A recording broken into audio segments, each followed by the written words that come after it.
Hey everybody, welcome back to the channel. My name is Victor, and today we're talking about accessories for the Ioniq 5, the GV60, the EV6, and honestly, some of these will work for all the EGMP EVs out there. First off, big shout out to all the companies that have sent products for testing, and thank you all for your patience.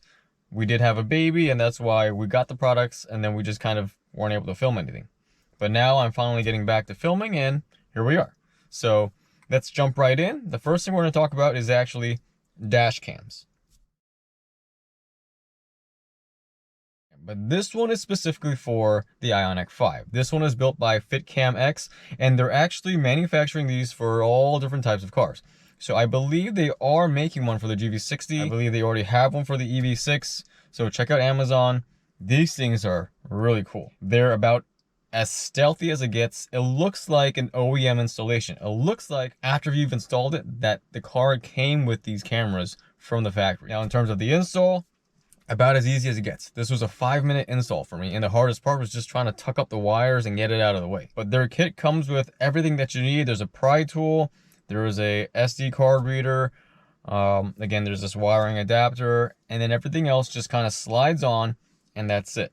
One thing you will notice is that there's no screen. So if you want to view live video of what's happening on your dash cam, you download the app, you pull it up on your phone, and then you have to connect through Wi-Fi. So there is that. If you're the type of person that wants to be able to see the camera getting video live with an actual screen, this is not the kind of camera that you want. However, if you're the kind of person that wants a dash cam that's there, out of sight, and you never have to worry about it until something happens and you want to pull footage from it, this is literally, this is the stealthiest camera on the market, and they're making it for all sorts of cars. So yeah, make sure to check out their store. This camera is so cool because of how integrated it looks. It doesn't stick out, it doesn't look funny. Most people won't even notice that it's there. So that's the FitCamX.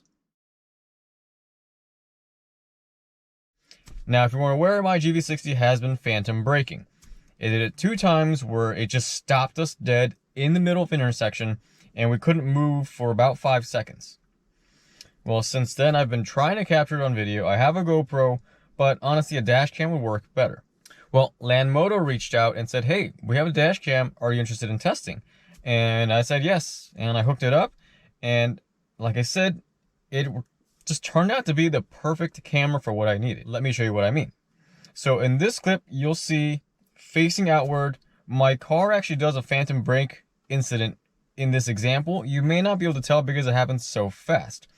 But as I mentioned before, with a second camera that faces the interior, and this secondary camera caught my whole body kind of lunging forward, and that helps illustrate the fact that the car phantom braked. And without this secondary view, I'm not so sure the first view really makes any sense. This camera came in super handy. It's exactly what I needed. In terms of video quality, I think the primary camera is excellent. Secondary camera, it's good enough. It's not amazing, but I think it's good enough. And I haven't tested the third camera out, but I'm sure it's probably not bad either. So anyways, if you're interested in a camera that's able to capture front view as well as interior view, and you want a third view out the back, well, Lanmodo's got you covered. This is a fantastic camera. The secondary camera can actually swivel up and down a little bit, so you can point it where you want it. There is a screen, so you can actually see what's going on.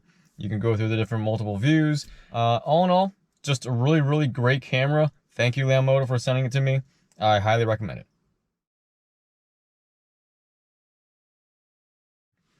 Well, next we move on to vehicle to load. Now, over here is the vehicle to load adapter from Genesis, which came with my GV60.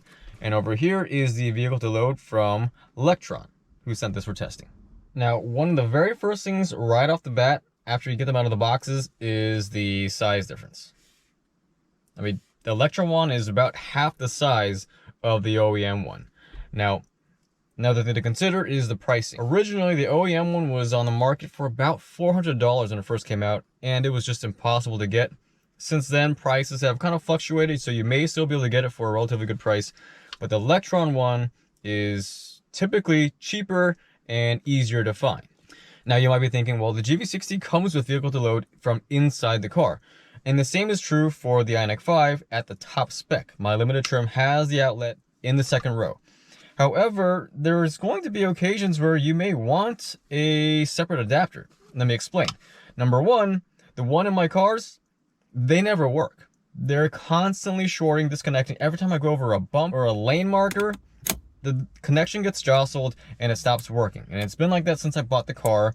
And I just recently realized that it's happening in my Genesis GV60 as well. So essentially those vehicle to load outlets that I have in both of my EVs are kind of useless. They just don't work when I need them to. Hyundai has already replaced mine once, and that was a 4-month-long process. And then when I got it back and I tried it again, it was doing the exact same thing. So I have a feeling it's actually a faulty design, or any kind of wiggling will disconnect your vehicle to load from inside your car.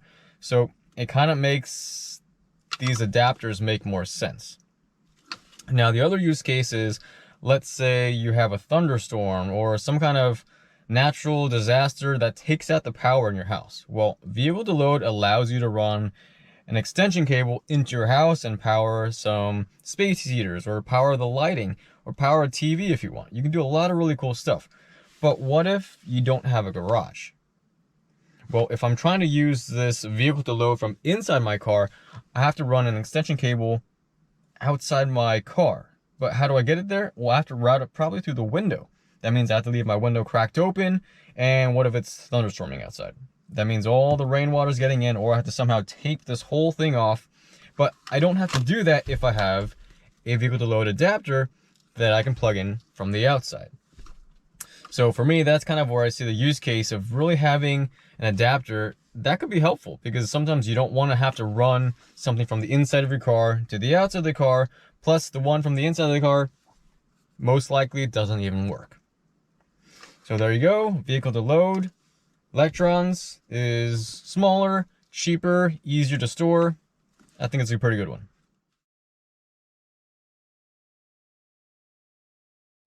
Now moving on is actually floor mats for the Ioniq 5. This one's kind of funny. So BestEVMod sent me a set probably 4 or 5 months ago, and we installed it, and then we just never got a chance to review it. Well, a little while ago, another company by the name of Spetlek also sent me a set for review, and I didn't get to open those up until maybe a month ago. Well, once I opened it up, I realized this is the exact same set as BestEVMod. Actually, there's a pretty good chance if you went on Amazon right now, there might be more than just 2. There might be 4 or 5 companies that are selling the exact same sets. Maybe they're using the same molds or whatever, I don't know. But literally, the materials are exactly the same, the cut is exactly the same, the finish is exactly the same, literally exactly the same floor mat. So if you're interested in these, make sure you look on Amazon and just figure out which one's on sale at what time, and you might be able to score a pretty good set. Now, in terms of the floor mats themselves, they're actually pretty good. The material choice is something that I actually really like. I'm someone who previously used to buy WeatherTech's hard liners, and they're just this really hard, thick plastic, and it feels kind of, I don't know, I don't want to say cheap, but it doesn't feel nice. But these use a different kind of material where it's thick, but it's also a little bit soft, and it's pretty grippy, and it just feels more premium. Now, in terms of the actual cut and the finish, I would say it's pretty good. They don't have large gaps anywhere. The coverage is pretty good. My only possible issue with it is that there's not really a lip for the front set's back end or the back set's front end. What I mean is, if there's a liquid down there, it could theoretically spill out. Now, this past winter, we had a very mild winter. Didn't really get any snow, so didn't really get to put that to the test. But if you live somewhere where you don't really have to deal with a wet mess during the winter, this set, or these sets, might be pretty good for you. Again, to me, they feel pretty premium, and honestly, they've done the job. So I have no complaints. Again, if you're interested in these sets, BestEVMod and Spetlek are both selling the exact same sets. There may be other companies out there selling, again, the same exact sets, but they're pretty good. And lastly, we get to the Ioniq 5 rear spoiler made by BestEVMod. Now, this is something that when they first sent me, I actually wasn't very excited about. In my head, I was like, I don't think I'm ever going to use this. But I put it on the other day, just temporarily, and all of a sudden, I was like, wow, that actually looks pretty good, at least from the side profile. I think that's the best angle for this. This little ducktail spoiler definitely adds a bit of aggressiveness to the rear. I don't really like the straight-on rear view. Looks a little weird to me, but that side view, that side profile on the back, that looks pretty good. And at least for a couple minutes, my Ioniq 5 and my GV60 had matching spoilers. Well, kind of. The GV60's is OEM and it's much bigger. But again, I was just pretty surprised. This actually looks pretty good on the Ioniq 5. Now, it is 100% cosmetic. It's not meant to do anything. It doesn't give you better efficiency. It doesn't really help with keeping that rear window clean either. 100% aesthetic, cosmetic, call it whatever you will. If you think it looks cool, go for it. If not, no worries. Personally, I don't plan on keeping it there. I go through the car wash a lot. I don't know how well it'll hold up in there. So again, I was just curious to see how it would look, and it turned out that it'll look better than I expected. I actually kind of like it, but I don't plan on keeping it on there. Anyways, that wraps up all the accessories that I have to review. Once again, big shout out to all the companies that send us stuff to review. Thank you all for your patience. And for those of you guys watching, if you're interested in any of these products, I'll put the product links in the video description. There's also a bunch of other stuff that I previously reviewed. Links are also in the video description below. Anyways, thanks for watching. I think the next video will probably be another Ioniq 5 GV60 update once I have some more news on what's going on.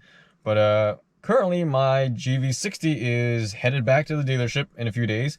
And as far as the Ioniq 5, probably soon too. Hit me up with any comments or questions you have about the stuff that was reviewed. And as always, thanks for watching. See you guys on the next one.